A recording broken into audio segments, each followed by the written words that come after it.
O Aristóteles, ele é nascido em Estagira, né? Não é à toa que quando a gente fala o estagirita, em alguns livros de filosofia vai ter assim, o estagirita, relacionando, né, referindo ao Aristóteles. Ele tratou de vários temas, ele tratou de metafísica, de ética, do governo, da física, de poesia, são várias temáticas. Ele contrariou o mestre dele, ele contrariou Platão. Platão falava que a verdade estava lá no mundo das ideias. O Aristóteles não, a verdade está aqui no mundo da matéria, só que a gente tem que saber observar. Não está em outro plano, está nesse plano. A essência não está lá em outro lugar, a essência está na própria coisa. Ele muda a lógica, né? Ele vai entender que o universo, ele é um todo, ele é ordenado por leis constantes, que essa ordem que rege o universo também rege os seres humanos. Ele rejeita a teoria das ideias do Platão, né?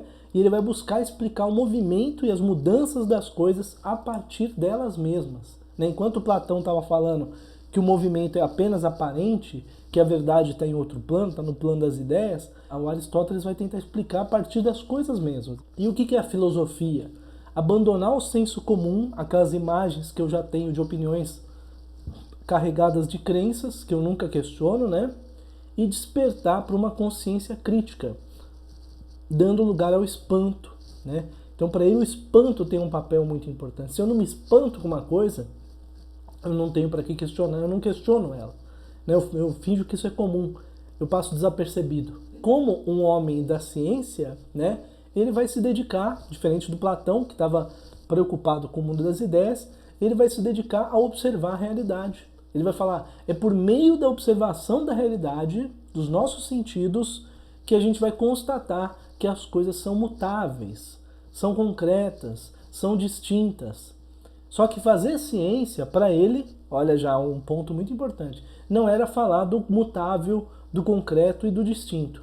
Para ele, fazer ciência é partir dessa realidade empírica, essa realidade sensorial, do perceber o que eu percebo, do modo que eu percebo, para buscar uma estrutura essencial, para buscar uma estrutura que seria imutável, eterna e universal. Então ele vai partir de uma existência individual, de uma planta, de um ser, de qualquer outra coisa, para poder alcançar a sua essência, né? Segundo ele, ele vai partir do individual, do específico, para o universal e para o genérico. O que é universal e genérico? Universal é aquilo que serve para qualquer momento, né? Em qualquer época, em qualquer condição, em qualquer situação. Por isso que o método dele é chamado de método indutivo. O que é indução? É você, do particular, compor o geral.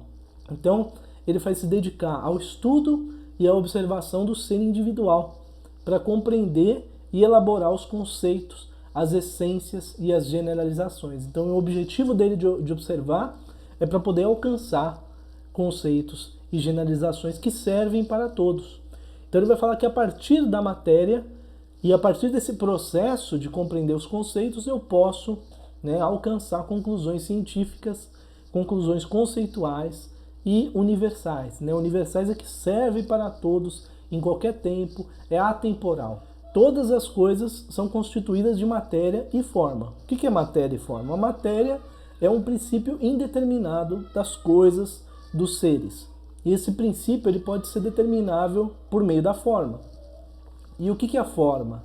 Forma é um princípio determinado em si próprio com relação à matéria, né? Ou seja, a forma ela faz a coisa ser o que ela é, e a matéria é o que permanece. Vou dar um exemplo aqui, né? Um anel de ouro, por exemplo. A matéria dele é ouro, né? Se eu derreter esse anel de ouro e compor uma corrente, ele vai virar uma corrente de ouro.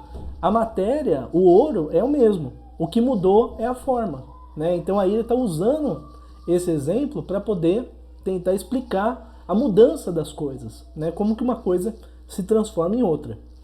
Aí tem um outro conceito que eu vou trazer também do ato e potência, e depois eu vou compor a teoria dele das 4 causas, onde ele vai tentar relacionar alguns desses conceitos, né?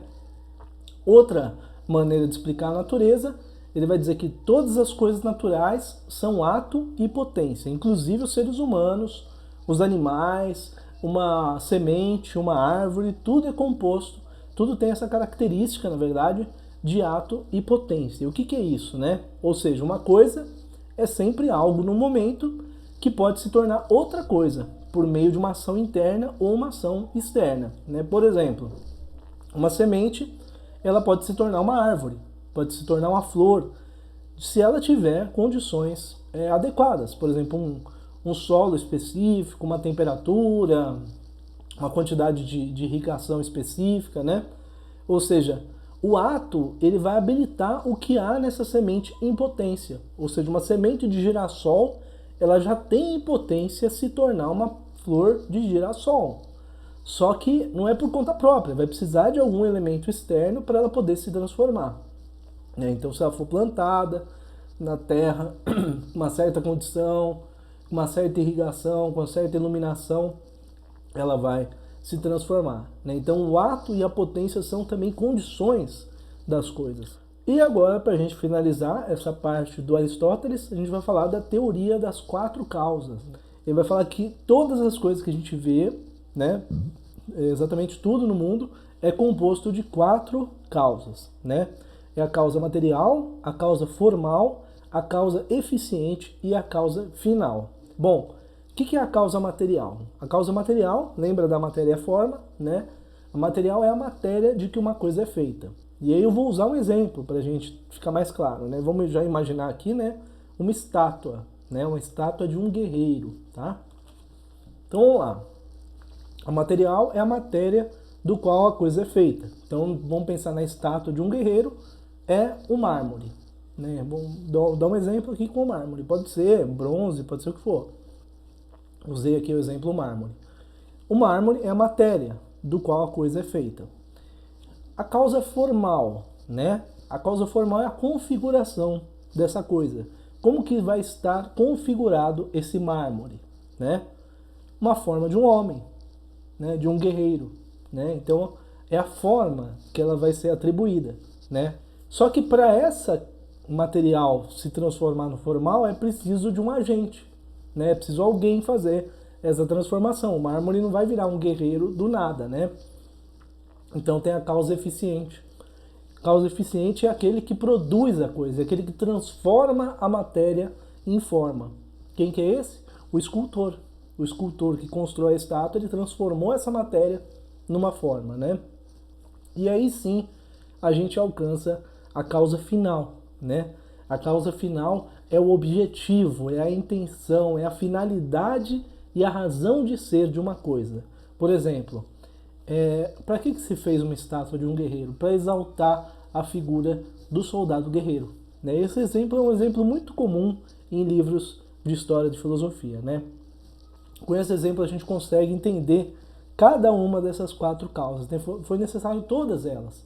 Só que a filosofia do Aristóteles vai priorizar a causa final, que é o que a gente chama de telos, né? Outro nome importante na filosofia que vai aparecer em vários pensadores depois. O telos é a finalidade, né? Existe até uma expressão, a teleologia, né? O estudo da finalidade, né? Teleológico, né? Para ele, é por meio da finalidade que as coisas são feitas. E aí são submetidas a todas essas causas. Aqui é a estátua do soldado grego, né? Que ele estava comentando antes, né? Então a causa final, ela é a mais importante, ela é o telos, né? Ela articula todas as outras causas, né? Então no exemplo a gente pode pensar, o objetivo era exaltar o soldado, que é a causa final. Só que para exaltar ele foi preciso da pedra, que é a causa material, do escultor, que é a causa eficiente, e da estátua do soldado, do formato, né, do soldado, que é a causa formal, né? Então todas essas coisas compõem e transformam as outras coisas. Ou seja, a pedra foi transformada numa estátua. Quer dizer, todas as coisas têm uma ação e geram transformação. Então o Aristóteles, ele tentou não só entender que o mundo ele pode ser explicado a partir da matéria, pode ser alcançado conceitos e ser buscada a ciência a partir da matéria, mas também buscou entender a transformação do mundo, o movimento.